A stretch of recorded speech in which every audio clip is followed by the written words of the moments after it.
Hey guys, it's CDK. Some of you have been asking for it for a while now, and here it is. A tutorial on Yoshi. Yoshi has a really unique shield with crazy properties that set him apart from the rest of the cast. Because it has so many weird quirks, I'll be doing a separate video on his shield in the future. For now, all you need to know is that Yoshi's shield allows him to parry. It's an insanely useful Yoshi-specific technique that allows him to tank attacks and dish out his own in the blink of an eye. When you start to shield, every character undergoes a pre-shielding animation before their shield actually appears. This short animation is the window where you can power shield attacks or parry if you're Yoshi. Yoshi actually has some problems with power shielding.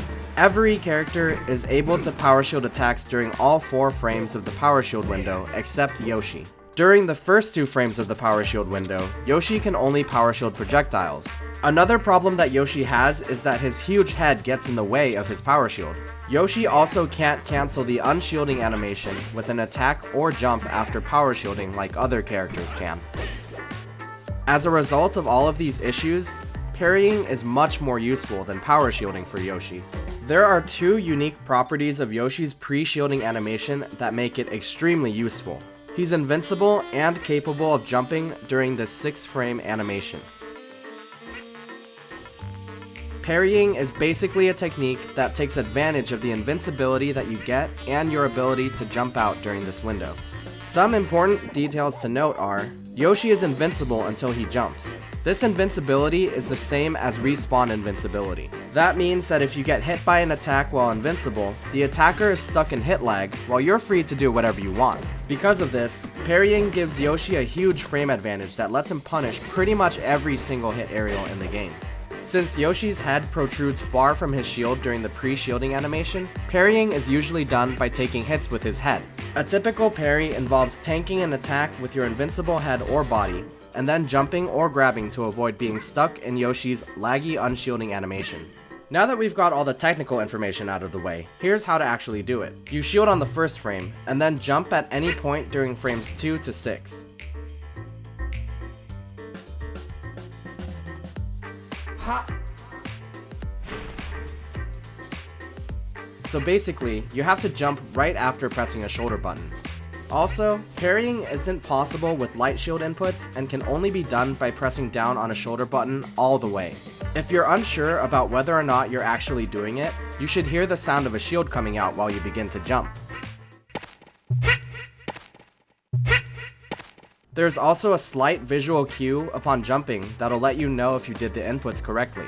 So you're probably wondering, what useful options do you have after you parry an attack? You can grab, jump, and as an extension of jumping, you can also wave dash, double jump land, double jump cancel, and jump cancel. You can also roll and spot dodge after a parry, but it's not that useful. Parrying is great because it makes up for Yoshi's horrible out of shield options and lets him quickly counterattack when done properly. The inputs to parry are simple, but because you only have a few frames of invincibility, implementing parrying in real matches can be incredibly hard. Without getting into too many small details, you basically have a 2-frame window to parry something. So you pretty much have to predict when your opponent is going to attack and time the parry perfectly. There are a few things that'll happen if you don't parry correctly. The first one is obvious. You'll get hit or stuck dropping your shield. If your shield gets hit during frames 3 or 4, you'll power shield the attack and won't be able to jump afterwards. If your shield gets hit during frames 5 or 6, your shield will actually come out early and you won't parry the attack. Lastly, I'm going to show you 2 ways to make parrying easier. If you've watched Amsa play at all, you've probably noticed that when he parries, he's usually crouching beforehand. This is no coincidence.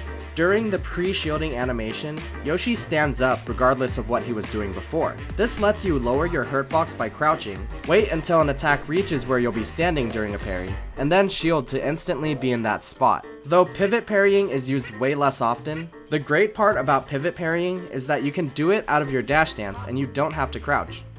So that wraps it up for this video. Hopefully this tutorial helped give you a better understanding of Yoshi's parry and how to use it. In last week's Comment Wars, it seems like Armada, Mango, and Leffen were the space animal players that you think are the best at edgeguarding.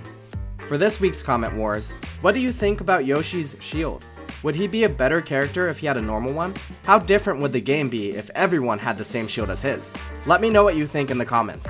Thank you guys so much for watching and supporting the channel. If you enjoyed this video, make sure to subscribe to our channel so that you don't miss out on any new content. See you next week.